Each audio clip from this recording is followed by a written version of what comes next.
तीन तरह का जल शिव को समर्पित होता है और वो तीनों तरह के जल का अलग अलग भाव है हमारा।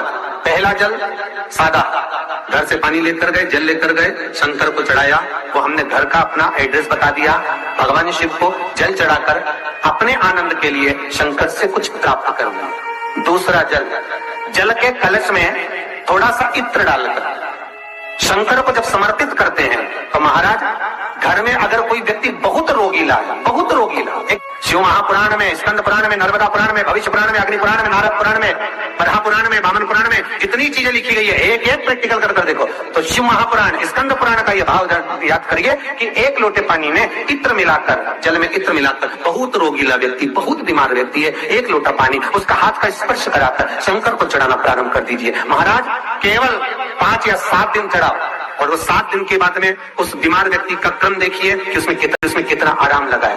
औषधि दवाई काम करना प्रारंभ करी कि ना करी। केवल इत्र समर्पित, इत्र का जल। तो पहला जल सादा, दूसरा जल है इत्र का, और महाराज तीसरा जल जो शिव महापुराण के अंतर्गत कहा गया है बेलपत्र का जल। तीसरा जो जल है वो बेलपत्र का जल। बेलपत्र का जल कैसा?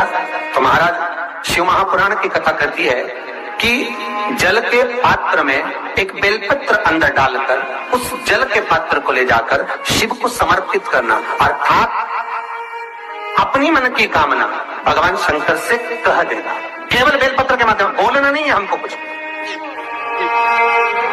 हमें कुछ कहना नहीं है। 3 तरह का जल का जो व्याख्यान वर्णन किया गया, एक सादा जल जो भगवान को कहा, आपने अपना एड्रेस बता दिया, आपने अपने मन का भाव बता दिया। इत्र का जो जल चढ़ाया गया वो उसमें कितना आराम लगा है। औषधि दवाई काम करना प्रारंभ करी कि ना करी।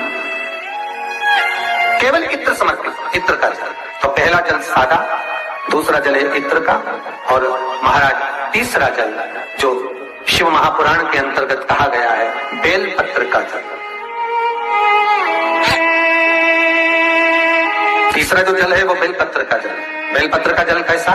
तो महाराज शिव महापुराण की कथा कहती है कि जल के पात्र में एक बेलपत्र अंदर डालकर उस जल के पात्र को ले जाकर शिव को समर्पित करना, अर्थात अपनी मन की कामना भगवान शंकर से कह देना। केवल बेलपत्र के माध्यम, बोलना नहीं है हमको कुछ, हमें कुछ कहना नहीं है। 3 तरह का जल का जो व्याख्यान वर्णन किया गया, एक सादा जल जो भगवान को कहा, आपने अपना एड्रेस बता दिया, आपने अपने मन का भाव बता दिया। इत्र का जो जल चढ़ाया गया वो केवल रोग मुक्ति के लिए चढ़ाया गया, और रोग मुक्ति के लिए चढ़ाया गया। और तीसरा बेलपत्र, अगर उस जल में एक बेलपत्र भी पड़ी हुई है और वो बेलपत्र पड़ा हुआ जल आप जिस भाव से चढ़ा रहे हो, जिस कामना से चढ़ा रहे हो, शंकर वो कामना आपकी पूर्ण कर देंगे।